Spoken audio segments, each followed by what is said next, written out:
नमस्कार आदाब, मैं हूं मौजम खान। आप सभी का एक बार फिर से स्वागत है यूथ कलेक्शन में। आज हमारे साथ स्टूडियो में मौजूद है राजेश कश्यप, जो समाजवादी पार्टी से आते हैं। बहुत बहुत स्वागत है आपका राजेश कश्यप जी। बहुत धन्यवाद। राजेश कश्यप जी, सबसे पहले जानना चाहेंगे कि कहां से आपने जन्मे हैं और क्या कुछ आपका पारिवारिक स्थिति रही है। देखिए, क्योंकि मैं कश्यप मल्ला निषाद समाज से आता हूँ, कश्यप मल्ला निषाद समाज में ही संघर्ष करते हुए हमारे समाज में, इस समाज में जन्म लिया। इस समाज की सामाजिक उद्धार के लिए हमने राजनीति की, सामाजिक सेवा करने का काम किया है। मेरा उत्तर प्रदेश में जन्म हुआ, उत्तर प्रदेश से हमारा पैतृक संबंध है और इसी क्षेत्र में रहकर हमने समाज सेवा करने का काम कर रहे हैं जी। 2004 से आप राजनीति में हैं जी। आपके समाज के ज्यादातर लोग भाजपा में हैं जी। क्या कभी मन में ऐसा ख्याल नहीं आया, क्योंकि 2014 से केंद्र में भाजपा सरकार है, 2017 से उत्तर प्रदेश में भाजपा सरकार है, क्या कभी मन में ऐसा ख्याल नहीं आया कि सत्ता में जाना चाहिए, या कभी उन लोगों से इस बारे में चर्चा हुई या उन्होंने आपसे कहा हो कि आप हमारे साथ आइए? नहीं, वैसे तो कश्यप मल्ला निषाद समाज जहाँ तक आप बात करते हैं, इस समाज को कहीं ना कहीं राजनीतिक हिस्सेदारी देने का काम या तो बसपा ने किया है या समाजवादी पार्टी ने किया है।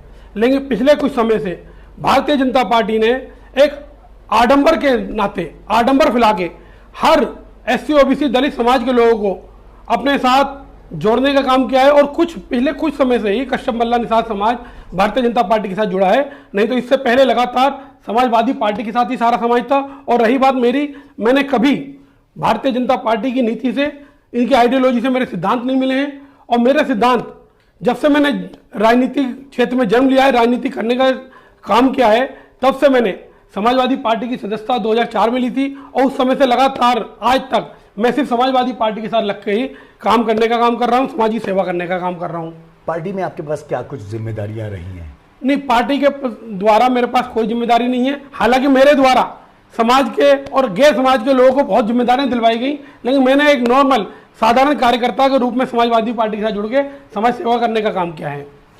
इस बार जहां तक चर्चा चल रही, शाहजहांपुर में आप दावेदारी कर रहे हैं सांसद के टिकट के लिए जी।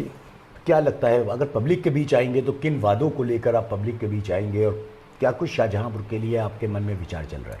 देखिए, शाहजहांपुर में जैसा कि आप पिछले कुछ समय से देखते आ रहे हैं, लगातार हिंदू मुस्लिम तुष्टीकरण के नाम पे जिस तरह की गंदी राजनीति फैलाई जा रही है, यदि समाजवादी पार्टी के द्वारा मुझे टिकट मिलता है और जनता के सहयोग से मैं सांसद बनता हूं, तो सबसे पहले प्राथमिकता पे मेरा जो पहला काम होगा, मेरे कार्यकाल में जनपद शाहजहांपुर के किसी भी कोने में हिंदू मुस्लिम दलित पिछड़े अति पिछड़े और हाई कास्ट के नाम पर, मंदिर मस्जिद के नाम पे कोई उत्पीड़न, कोई झगड़ा, कोई दंगा नहीं होने दिया जाएगा। आप बात कर रहे हैं कि जातिवाद का, आप अगर शाहजहांपुर में भाजपा की राजनीति की बात की जाए, ब्राह्मण समाज से आते हैं जितिन प्रसाद, उनके पास पीडब्ल्यूडी मंत्री की, ठाकुर समाज से आते हैं जेपीएस राठौर, वो भी उत्तर प्रदेश सरकार में मंत्री हैं। सबसे वरिष्ठ मंत्री कहे जाने वाले सुरेश कुमार खन्ना खत्री समाज से आते हैं, और उस सब के बावजूद अरुण सागर जी जो दलित समाज से आते हैं वो एमपी हैं। तो कहां पर भाजपा जातिवाद कर रही है? देखिए, जहां जितिन प्रसाद जी की आपने बात की है, जितिन प्रसाद जी पीडब्ल्यूडी मंत्री होने के नाते तमाम उत्तर प्रदेश में कहीं पुल हाईवे बनाने की जिम्मेदारी मिलती है तो वो जितिन प्रसाद जी के कंधों पर आती है। लेकिन वहीं जब आप विकास की बात करते हैं तो दिया तले अंधेरा हो जाता है। जितिन प्रसाद जी के अपने गृह जनपद में 6 विधायक, सांसद, 3 4 मंत्री और तमाम जनप्रतिनिधि होने के बावजूद जनपद शाहजहांपुर की विधानसभा जलालाबाद के अंदर में समाजवादी पार्टी के द्वारा जिस गोला पुल का निर्माण किया गया था, पिछले 2-3 सालों से एक छोटी सी कमी के कारण वो पुल लगातार 2 साल से बंद है। और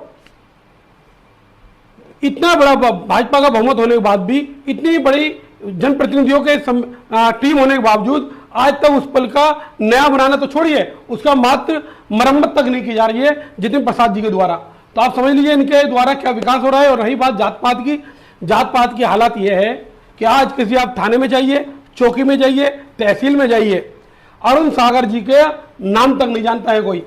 अरुण सागर जी किसी होमगार्ड को, चौकी इंचार्ज को, थाना इंचार्ज को, किसी तहसीलदार पटवारी को तक को फोन करेंगे तो उनके नाम पर कोई तवज्जो नहीं दी जाती है। यहाँ सिर्फ 2-3 हाई कास्ट के जो मंत्री हैं सिर्फ उन्हीं के नाम चलता है, उन्हीं के नाम पे काम किया जाता है।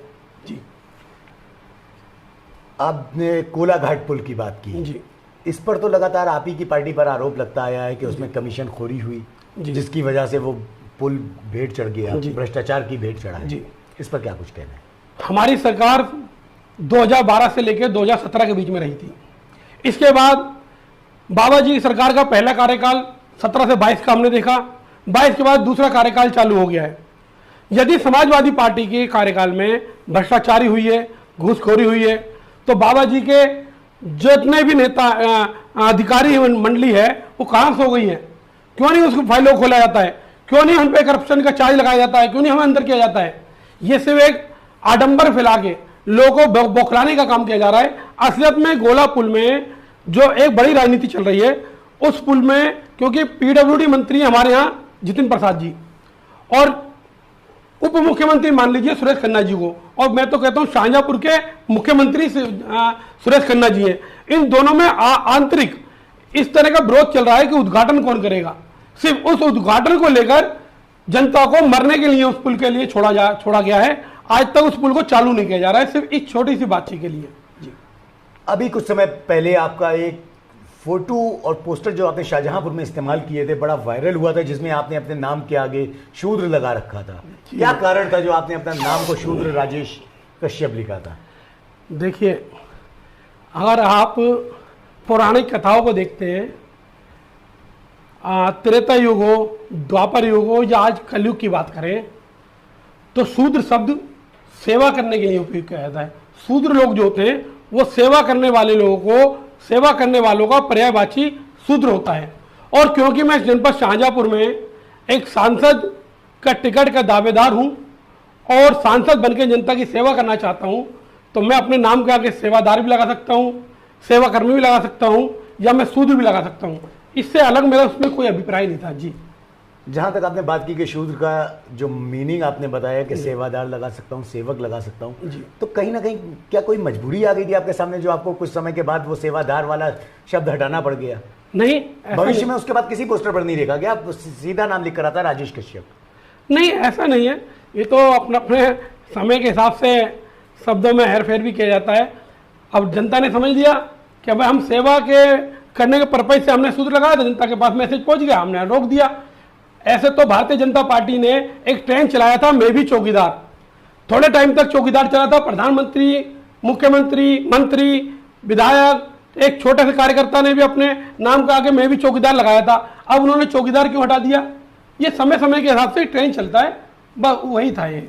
अच्छा, विपक्ष को क्या लग रहा है? भाजपा की सरकार उत्तर प्रदेश में है, केंद्र में भाजपा की सरकार है, 2024 का चुनाव की रणनीति बनना तय हो गई। अभी कुछ दिन पहले बिहार में विपक्ष की एक बड़ी बैठक हुई जिसमें तमाम विपक्षी दल शामिल हुए और एक साथ आने की बात कर रहे हैं। क्या लगता है कि कोई भी पार्टी इस ओर काम नहीं कर पा रही कि अकेले भाजपा को हटा सके, या क्या कुछ उनकी बुनियाद खत्म होती लग रही? क्या लग रहा है कि भाजपा इतनी बड़ी एक सरकार जो है भाजपा की, वो इतनी बड़ी बन चुकी है कि जिसे हराने के लिए सारे विपक्षियों को एक साथ आना पड़ेगा? नहीं, ऐसा है, ये मीडिया के द्वारा एक प्री-प्लान्ड षड्यंत्र फैलाया जा रहा है कि भारतीय जनता पार्टी अकेली इतनी बड़ी पार्टी बन चुकी है कि तमाम विपक्ष मिलजुल कर भी उसका सामना नहीं कर पा रहा है। लेकिन ये गलत है।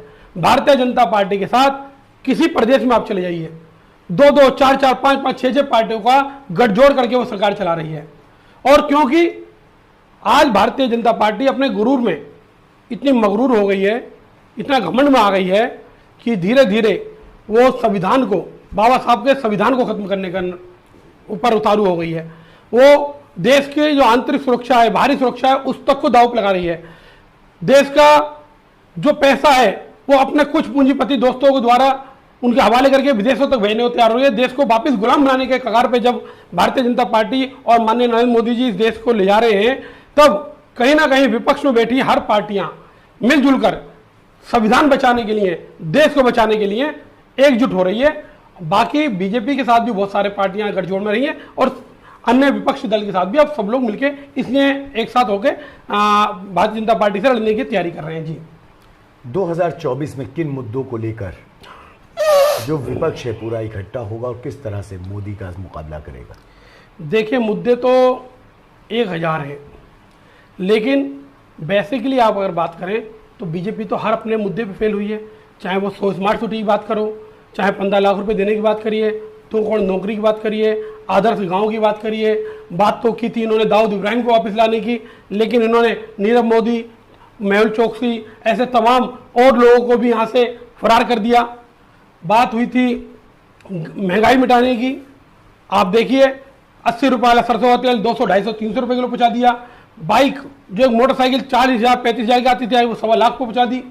तो मुद्दे हजार है, बिजली महंगी है उसके बावजूद जनता को नहीं मिल पा रही है, हजार मुद्दे हैं। सिलेंडर 300, 350 रुपये का होता था, आज 1150, 1200 रुपये पहुँच गया है। तो इस तरह के हजार मुद्दे हैं, लेकिन हमारा मेन मुद्दा जो रहेगा देश बचाओ संविधान बचाओ। जी, तो ये थे हमारे साथ राजेश कश्यप जी, जिन्होंने बड़ी बेबाकी से अपनी बात आप सबके सामने रखी। ऐसी ही और खबरों के लिए बने रहिए यूथ कनेक्शन के साथ।